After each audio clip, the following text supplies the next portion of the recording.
The court was swamped with hundreds of activists for this first major abortion-related case the court's taken up in years. The big issue here is whether Louisiana can mandate that its abortion doctors have admitting privileges for their patients at a local hospital. Every other practitioner in Louisiana is held to that same standard, and abortion doctors should be held to that same standard. Those representing the abortion clinics say that's not really necessary because abortion is such a safe procedure. Every major medical organization in the United States agrees that these laws do nothing whatsoever for health and safety. But the other side says that's the main issue because women's safety is on the line. States should be able to prioritize health and safety over the business interests of the abortion industry. Abortion shouldn't be given a pass. It should be held to the exact same standards as other outpatient surgical facilities.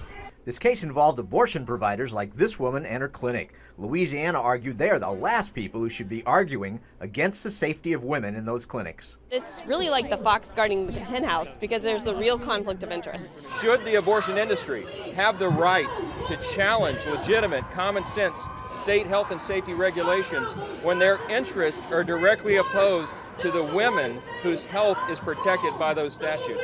We haven't seen one woman come forward challenging this law and saying she doesn't want this health and safety protection.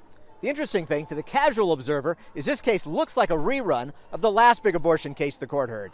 In 2016, it ruled that Texas abortion doctors did not have to have admitting privileges to a local hospital.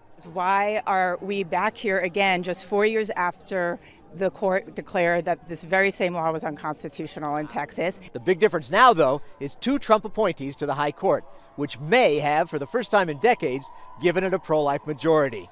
We'll likely find out when the court rules on this case, probably sometime in June. Paul Strand, CBN News, reporting from the Supreme Court.